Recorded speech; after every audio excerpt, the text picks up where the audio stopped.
사람마다 이사하는 빈도는 각각 다르지만 특히나 저 같은 사역자 같은 경우는 이사가 필수적으로 따라오는 통과 의례와 같은 일인 것 같습니다. 정든 사람을 뒤로 하고 또 익숙한 곳을 떠나야 하며 또 새로운 곳으로 나아가야 되는 그러한 일들이 그 이사를 통해 이루어집니다. 아이들에게도 때로는 아내에게도 늘 미안한 마음이 있지만 그 모든 떠남을 떠나야 하는 이유는 단 하나입니다. 부르시는 그곳에서도 사명이 있음을 고백하며 그곳에서도 복음을 전하여 하기 때문이라는 그 이유 하나만을 바라보고 달려가는 것 같습니다. 하지만 이사를 할 때마다 마음속으로 조금씩 떠오르는 무언가의 마음이 있습니다. 그것은 바로 조금만 더 머물렀으면 어떠할까라는 아쉬움과 미련이 있습니다. 그러나 하나님께서는 언제나 새로운 곳으로 이끌어 가시며 그 일들을 감당케 하셨습니다. 오늘 우리가 함께 읽었던 바울 역시 그러했습니다. 그는 한 도시에 머물러 교회가 세워진다면 또 다른 도시로 떠났습니다. 떠남은 불편했지만 그 곳마다 복음의 씨앗이 뿌려지는 그 일들을 감당해 내었습니다. 괴테의 명언 가운데 이러한 말이 있습니다. 배는 항구에 있을 때 가장 안전하지만 그것이 배가 만들어진 이유는 아니다라는 말이 있습니다. 배는 바다에 있을 때 그 존재의 이유가 완성이 되어집니다. 비록 풍랑이 오는 위험이 있다 할지라도 비로소 배가 바다 위를 항해로 나아가야 할 때 그 배의 목적이 이루어집니다. 우리의 삶 역시 이와 같지 않을까 돌아봅니다. 복음은 안전한 항구 안에 머무는 것이 아니라 세상의 바다로 나아가 그 능력을 나타낼 때 진정한 복음을 완성할 수 있음을 기억해야 합니다. 그래서 전도자는 머무는 사람이 아닌 가는 사람이어야만 합니다. 하나님이 보내시는 곳마다 복음이 필요한 그 자리에서 다시금 짐을 싸고 떠나가는 사람, 그 사명을 감당하기 위해 떠나가는 그러한 사람의 모습이 진정한 복음의 빚진 자가 아닐까 생각해 봅니다. 복음을 전하는 것은 사도 바울의 사명이었습니다. 그는 자원하여 복음을 전할 때 상받는 일이라 여겼고 설령 그것이 자신에게 주어진 의무이자 부담스러운 일이라 할지라도 그것은 하나님께서 자기에게 맡겨진 거룩한 직분임을 기억하며 그 일들을 감당했습니다. 사도 바울의 삶에 가장 큰 영향을 끼친 정체성 중 하나가 바로 그는 자신이 하나님의 사명자로 인식하며 살아갔다는 것입니다. 당시 사도 바울은 유대인뿐만 아니라 믿는 자들 가운데서도 비판의 대상이 되었습니다. 왜냐하면 자신 스스로도 사도로 소개했기 때문입니다. 사도란 말은 보냄받음을 받았다는 뜻을 담겨 있습니다.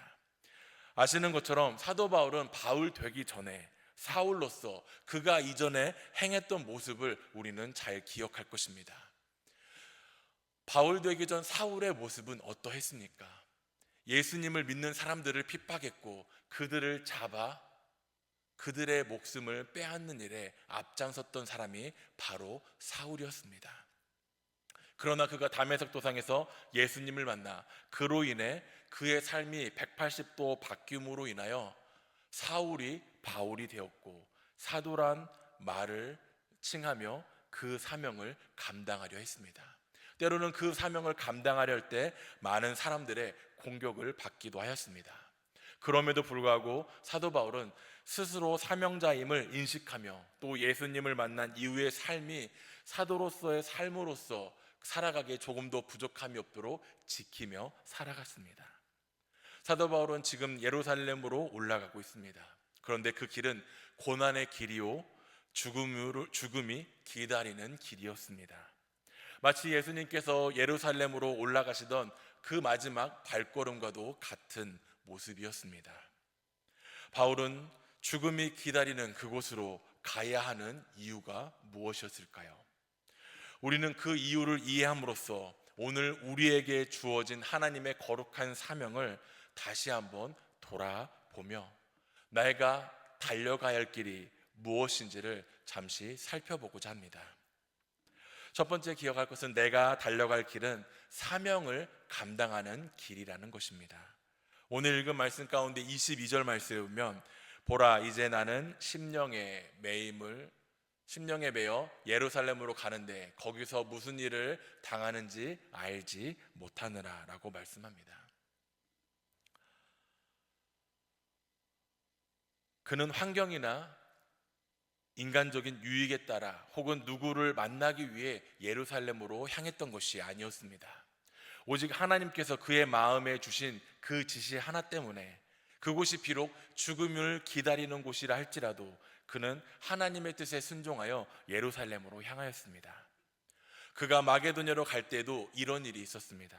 사도 바울은 아시아로 가서 복음을 전하기를 바랬지만 성령께서 허락하지 않으시고 마게도냐로 갈 수밖에 없도록 그 일을 이끄셨습니다. 사도행전 16장 6절에서 7절 말씀을 보면 성령이 아시아에서 말씀을 전하지 못하게 하시거늘 그들이 부르아와 갈대아 땅으로 다녀다가 무사히 앞에 이르러 비두니아로 가고자 애쓰되 예수의 영이 허락하지 아니하는지라. 사람이 자기의 생각만 하고 자기의 기분 내키는 대로만 한다면은 그 일은 하나님께서 결코 기뻐하시는 일이 될 수 없으며 그 뜻을 이루고자 하기가 어려울 것입니다.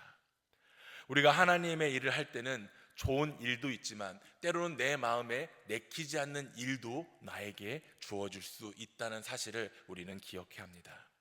그래서 시편 기자는 울면서 씨를 뿌린다라고 말씀하였고 예레미야 20장 9절 말씀에 보면 내가 다시는 여호와를 선포하지 아니하며 그 마음으로 말하지 아니하리라 하면 나의 중심을 붙드는 것과 같아서 골수에 사무치니 답답하여 견딜 수 없나이다라며 울면서 복음을 전하는 모습도 발견합니다. 하나님의 사명자는 성령에 매어 지시의 마음을 받고 때로는 그 말씀에 순종하는 모습으로 나아가야 합니다. 많은 하나님의 일꾼들이 그 사명을 받은 사람들이 이 부분을 놓치는 모습이 있기도 합니다. 하나님께서 우리 마음에 그 뜻을 알기 위해 때로는 이끌어가는 마음을 주실 때 우리는 그 마음을 이해하고자 한없이 더 하나님 앞에 부르짖는 기도로 나아가야 합니다. 그리고 그 뜻을 분별하기 위해 하나님의 말씀을 묵상해야 합니다. 때로는 나에게 주어지는 충고의 말씀 역시 귀 기울여야 합니다. 그런데 어떤 이들은 자신이 하고자 하는 그 일을 자기 기준대로 자기가 선택하는 방향대로 진행하다 그 일들이 잘 되어졌을 때 그것이 곧 하나님의 뜻이 이루어진 것이라고 말을 하기도 합니다. 그러나 그러한 모습이 자칫 교만에 빠질 수 있음을 우리는 기억해야 하며 오히려 그러한 모습들이 순종의 길을 벗어나는 길임을 깨달아야 합니다. 하나님의 음성에 귀 기울이지 않고 그분의 뜻을 진지하게 구하지 않은 채 그 일이 잘 풀어지는 모습을 나에게 발견한다면 오히려 그러한 나의 모습을 되돌아보는 믿음으로 우리의 자리를 지켜야 할 것입니다. 우리가 달려가야 할 길은 하나님께서 나에게 주신 사명의 길임을 기억하며 그 사명을 내가 묵묵히 감당할 수 있는 믿음으로 나아가야 하는 것입니다. 두 번째는 내가 달려가야 할 길은 하나님께로 향한 길이라는 것입니다. 꿈이 죽어버리면 날개가 부러진 새처럼 더 이상 날 수 없게 됩니다. 꿈은 인간에게 새와의 날개와 같은 존재이지요. 그러므로 꿈을 굳게 붙들지 못하고 그 꿈을 잃어버린다면 우리는 결국 날지 못하는 새처럼 제자리를 뱅뱅 돌게 될 것입니다. 그러나 꿈을 가지고 있는데 그 꿈이 온전하지 않는다면 그 인생은 황량한 들판처럼 메말라 버리게 될 것입니다. 또한 꿈이 사라져 버린다면 차갑게 얼어붙은 마음이 되어 어떤 소망도 바라볼 수 없는 생기가 없는 황부지와 같은 마음으로 변하게 될 것입니다. 사도행전 20장 24절 말씀에 보면은 내가 달려갈 길과 주 예수께 받은 사명 곧 하나님의 은혜의 복음을 증언하는 일을 마치려 하면은 나의 생명조차도 조금도 귀한 것으로 여기지 아니하노라라고 말씀합니다. 바울이 가진 사명은 하나님의 은혜의 복음을 증거하는 일이었습니다. 그 복음을 증거하기 위해 때로는 자신의 생명을 조금도 귀한 것으로 여기지 않는다고 고백합니다. 하물며 고난당하는 것을 두려워할 사람 역시 아니었던 것이지요. 사람이 세상을 살아가는 방법이 여러 가지 있습니다. 어떤 사람은 그저 남보다 더 잘 살기 위해 몸부림치는 사람이 있고, 또 어떤 사람은 무엇인가를 성취하기 위해 달려나가는 사람도 있습니다. 그러나 하나님 앞에 서는 우리는 하나님께서 나에게 주신 그 사명을 가지고 달려나가는 믿음의 길이 되어야 합니다. 하나님의 뜻을 이루기 위해 쓰임받는 사명자가 되어야 하는 것이지요. 예수님께서 이 땅에 오셔서 고난을 받았던 것은 그 나은 삶을 누리기 위해서도 아니요, 어떤 성취욕을 이루기 위해서도 아니었습니다. 오직 죄인인 우리들을 구원하시기 위한 사명을 감당하시기 위해 그 십자가를 지신 그 고난의 길을 묵묵히 나아갔던 것입니다. 그러므로 사명 가운데 가장 귀한 사명은 바로 사람을 구원하는 일임을 우리는 기억해야 합니다. 1972년도에 플로리다주 에버글레이즈라는 늪지대에 여객기가 추락한 사건이 있었습니다. 비행기 착륙 직전 착륙 기어의 작동을 알려주는 이 전광판에 불이 들어오지 않는 일이 발생합니다. 조종사는 전광판을 점검해 보니 다행히 착륙 기어가 고장난 것이 아니고 단순히 램프가 고장이 나서 불이 들어오지 않은 것이라 알게 되었습니다. 그래서 조종사는 예비 전구를 꺼내 그 계기판의 등을 갈고자 하였습니다. 그런데 조종사가 이 전구를 갈아 끼려고 몸을 숙이고 애를 쓰는데 그게 잘 되어지지 않았습니다. 그러는 가운데 비행기는 점점 고도가 낮아지면서 그 주변을 뱅뱅 돌기 시작합니다. 생각처럼 그 전구가 뽑혀지지 않고 새로운 전구를 꼽는데 열을 쓴 나머지 점점 고도가 내려가는 가운데도 그거를 발견하지 못하고 깨닫지 못하고, 또 함께 옆에 있던 부조종사마저 그것에 매달려 그거를 뽑는 일에 열심을 내었습니다. 결국 그것을 뽑고 새롭게 전구를 심고 등이 불이 켜졌지만 비행기는 벗어나지 못하는 고도까지 치다가 내려가 결국 추락의 사고를 겪게 되었다는 것입니다. 그 사고로 인해 수백 명의 사람들의 목숨을 잃는 안타까운 큰 사고로 번지게 되었습니다. 왜 이런 사고가 일어나게 되었을까요? 그것은 단순히 조종사가 존전을 잘하지 못함이나 그의 노하우가 부족한 것이 아닌 그 작은 전구 하나를 갈기 위해 애를 씀으로 인해 정작 신경 써야 될 운전대를 잡지 못했기 때문에 그런 엄청난 결과를 초래하게 되었다는 것입니다. 교회는 이런 사명을 가진 일꾼이 필요합니다. 방향성을 잃어버린 자들이 아닌 확실한 방향성을 가지고 그 방향성을 바라보며 온전히 달려갈 수 있는 그러한 사명자가 우리에게 필요한 것입니다. 간혹 제가 신학교를 다닐 때 이러한 분이 계셨습니다. 사회에서 이 일 저 일 해보다가 너무 일이 안 되니 하나님께서 나에게 사명을 주시기 위해 신학생으로 불러주신 게 아닐까라는 마음으로 신학교에 발걸음하였다는 것입니다.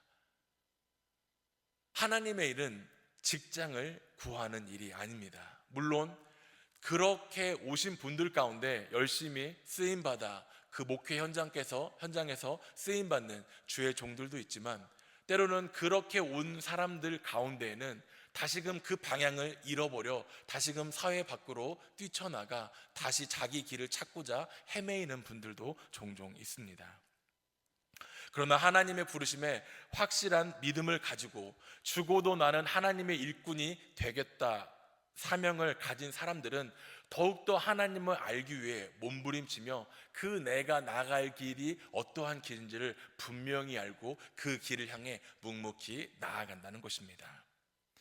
간혹 사명을 감당하다 인간적인 마음에 관두고자 하는 마음을 들 수도 있지만, 그 사명을 온전히 붙잡는 사람은 그 갈 길을 분명히 알아 헤매이는 것이 아니라 때로는 멀고 험하고 힘든 길이라 할지라도 그 길을 묵묵히 달려 나간다는 것입니다. 우리가 기억해야 할 것은 이러한 사명을 감당하며 나아갈 때 하나님께서는 그 나아가는 그 발걸음을, 그 나아가는 길을 기뻐하시며 사용하신다는 것입니다. 우리는 하나님의 모든 일을 감당하기 위해서는 때로는 고난과 멸시를 받을 준비를 마음 먹어야 합니다. 내 뜻대로 되는 일이 오지 않을 때도 있을 것입니다. 그러나 그 일들 가운데 하나님께서 나에게 주신 사명임을 기억하며 그 길을 나아갈 때, 하나님 앞에 내가 헌신으로 나아갈 때 그런 나를 하나님께서 들어 사용하시며 그런 나의 길 가운데 하나님께서 동행하여 주실 것입니다. 세 번째는 내가 달려갈 길은 하나님께 나를 드리는 길임을 기억하시길 바랍니다. 우리가 읽진 않았지만 사도행전 21장 13절 말씀에 보면 바울이 대답하되 여러분이 어찌하여 울어 내 마음을 상하게 하느냐, 나는 주 예수의 이름을 위하여 결박당할 뿐 아니라 예루살렘에서도 죽을 곳도 각오하였노라 하니라고 말씀합니다. 사람들은 바울에게 예루살렘에 가지 말라고 말합니다. 에베소 장로들도 빌립의 딸들도 아가보라는 선지자도 만류합니다. 하지만 바울은 그 길을 나아갑니다. 인정이라는 것은 우리가 좋아하는 것이지요.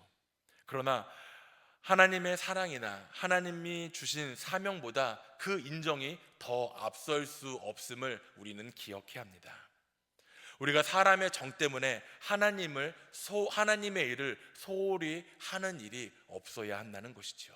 우리가 하나님의 일을 하는 가운데 인정받기 위해 그 일을 하는 것이 아니라 내가 그 사명을 감당하기 위해 그 일을 행할 때 하나님께서 기뻐하신다는 사실을 우리는 기억해야 합니다.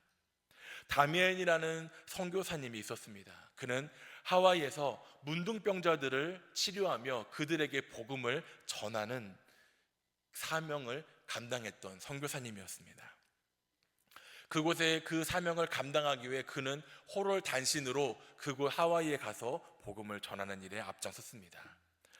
그곳에 모인 사람들은 사회와 국가와 종교로부터 소외된, 외면당한 문둥병자 환자들이 철저하게 외면된 환경에 고립되어 있었던 그러한 곳이었습니다. 이 다미엘 선교사님은 그곳에서 헌신적으로 그 문둥병자 환자들을 돌보며 그들에게 복음을 전하는 일에 열심을 내었습니다. 한 사람, 두 사람, 조금씩 그 문이 열려졌지만 아직도 많은 이들이 그 말을 듣기를 거부했으며 그 사역을 거절하며 오히려 그 다미엘 선교사가 하는 그 사역의 일들을 방해하는 일이 잦았습니다. 이 다미엘 선교사님은 자신이 전하는 그 복음을 문둥병자들이 받지 못하는 이유가 어디 있는지를 분명 알았습니다. 그래서 그는 이렇게 기도했다고 합니다. 하나님, 저에게도 저들과 같은 문둥병을 나에게 내려 주시옵소서.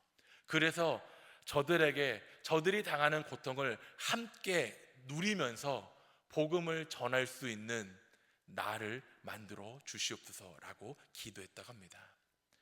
시간은 어느덧 흘려 6년이라는 시간이 흘러 어느 날 아침에 이 선교사님이 차를 마시려고 물을 끓이게 되었는데 그 뜨거운 물이 실수로 발등에 떨어지게 되었는데 뜨거운 물이 발등에 떨어졌음에도 불구하고 아무런 통증을 느끼지 못하게 되었음을 알게 되었습니다. 그리고 그는 그토록 기다려왔던 문둥병이 자기에게도 찾아왔다는 사실을 알게 되었습니다. 그 사실을 알게 된 순간 이 다미엘 선교사님은 그 자리에 무릎 꿇고 이렇게 기도했다고 합니다.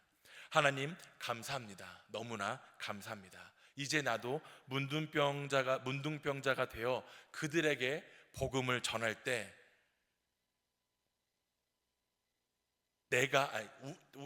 당신들이라고가 아닌 우리라고 할 수 있게 하여 주어서 이제는 우리라는 말을 쓸 수 있는 내가 되게 하여 복음을 전할 수 있게 하여 주심에 감사드립니다 라고 기도했다고 합니다. 우리가 이렇게 성자의 모습을 가지기는 어려울지라도 하나님의 교회에서 하나님의 일을 맡은 자로서 나에게 주어진 그 일들을 최선을 다하고자 할 때 그 일들이 때로는 힘들고 버겁고 내가 감당하기 어려운 일이라 할지라도 그 일들을 내가 감당하려 할 때 그 길이 고난의 길이요 아픔의 길이요 어려움의 길이라 할지라도 때로는 그 길이 나를 연단시키는 그러한 길이라 할지라도 그러한 길들이 나에게 힘이 되어질 길로 바꾸어질 수 있음을 기억하시길 바랍니다. 나를 하나님께 맡길 때, 나를 하나님께 드릴 때 그 길을 하나님께서 더 힘을 더하여 주시어 나아갈 수 있도록, 달려갈 수 있도록 역사하여 주실 것입니다. 마지막 네 번째는 내가 달려갈 길은 오직 주만 바라보는 길임을 기억하시길 바랍니다. 하나님의 사명자는 오직 하나님만을 의지하며 하나님의 도우심과 격려함 속에 만족하며 살아가는 사람입니다. 하나님을 의지한다는 것이 말처럼 쉽지만은 않습니다. 사람의 도움이 눈에 보여지고 당연히 손에 잡혀지는 그러한 일들도 있지만 하나님의 도우심은 때로는 기다림 속의 연속이며 속이 시꺼멓게 타는 기다림의 연속의 시간들 가운데 있기도 합니다. 그러나 성경 속에 쓰임받는 위대한 하나님의 일꾼들을 보면 하나님께 매달리면서도 동시에 주변 사람들에게 도움을 구하며 그 일을 함께 하기에 노력했다는 것입니다. 그만큼 하나님만을 바라본다는 것은 우리의 결단과 훈련이 필요하다는 것을 의미합니다. 세상에 우리에게 주는 생각은 신호등처럼 분명하지 않습니다. 위험하면 빨간불, 괜찮으면 초록불이 켜진다면 우리가 하는 일이 얼마나 쉽고 편하겠습니까? 그러나 현실은 때로는 초록불과 같은 상황 속에서 느닷없이 켜지는 빨간불과 같은 상황이 올 때가 있으며 또 빨간불 같은 위기의 상황 속에서 갑자기 바뀌어지는 초록불로 그 상황이 바뀌어지는 일들도 있습니다. 또한 때로는 내가 전혀 생각지도 못한 변수의 방향이 내 마음속에 흘러 들어올 때도 있습니다. 마치 깨달음처럼 지혜인 것처럼 스며들기도 합니다. 그러한 유혹들이 나의 마음에, 나의 믿음의 그 문을 깨트리며 은밀히 찾아오는 유혹과 같은 죄의 모습일 수도 있습니다. IMF 시절 한 사업가의 이야기입니다. 불경기, 세금 증가, 주변 기업들의 도산. 그의 귀에는 온통 부정적인 소식만 들려왔습니다. 그 소식이 마음에 쌓이자 그는 이렇게 고백합니다. 지금 같은 경제 상황에선 절대 이익을 낼 수 없어 라며 스스로의 한계를 가두고자 합니다. 하지만 하나님의 뜻은 이와 정반대의 방향으로 우리를 불러들이며 우리를 이끌어 갈 수 있음을 기억하시길 바랍니다. 하나님은 경제 상황조차도 뛰어넘도록 이끄시는 분이며 어제나 오늘이나 영원토록 동일하게 역사하시는 분이 바로 하나님임을 기억해야 합니다. 바울은 사람의 위로보다 주님의 주는 격려를 붙들고 살아갔습니다. 사도행전 18장 9절에서 10절 말씀에 보면 이렇게 고백합니다. 밤에 주께서 환상 가운데 바울에게 말씀하시되 두려워하지 말라, 침묵하지 말고 말하라. 내가 너와 함께 있음에 어떤 사람도 너를 대적하여 해롭게 할 자가 없을 것이니 이는 이 성중에서 내 백성이 많음이라 하시더라 라고 말씀합니다. 이 고백은 바울이 고난을 이기고 승리할 수 있는 힘이 되었습니다. 이 말씀이 바로 바울을 붙드는 힘이 되었던 것입니다. 이 격려가 바울이 사명을 끝까지 감당할 수 있는 말씀이 되었습니다. 사랑하는 새중앙 성도 여러분, 우리의 모습이 머물러 있는 사람이 아니라 달려나가는 사람이 되어지기를 바랍니다. 하나님께서 보내시는 곳마다 복음이 필요한 그 자리마다 순종하며 나아가는 그러한 사람이 될 수 있기를 소망합니다. 바울은 자신의 생명을 조금도 귀하게 여기지 않았습니다. 왜냐하면 그에게는 생명보다 더 귀한 것이 있기 때문입니다. 그것은 바로 복음을 전해야 된다는 사명이 그에게 더 중요한 일이었습니다. 그 사명 하나 때문에 그는 때로는 고난의 길도, 눈물의 길도, 죽음의 길도 두려워하지 않고 달려나갈 수 있었던 것입니다. 지금 내가 달려가야 할 길은 어디인가요? 복음이 필요한 이웃에게, 아직 예수님을 모르는 가족과 친한 친구, 때로는 친척들에게 우리가 받은 생명의 복음을 전하는 것, 그것이 우리가 달려나가야 할 길임을 기억하시길 바랍니다.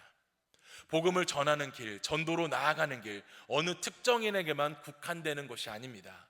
전도팀에게만 정해진 일이 아닙니다. 오늘 이 말씀을 듣는 저와 우리 사랑하는 모든 성도님들에게 동일하게 적용되어지는 그러한 달려갈 길임을 기억하시길 바랍니다.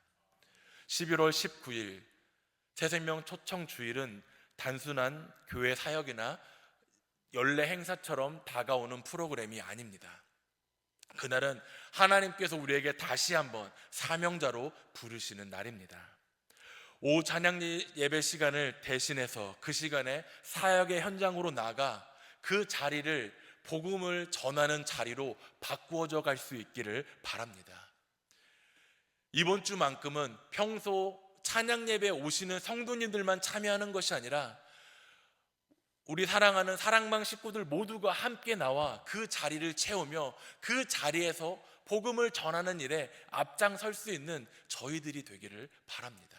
그곳에서 처음 만나는 사람들에게, 아니면 내가 복음을 전하고자 하는 그 사람들에게 살포시 다가가 좋은 말을 해줄 것처럼 귀를 기울일 수 있도록 잡아당기고, 내가 정말 당신에게 좋은 것을 줄게 라고 말하시면서 슬며시 안주머니에서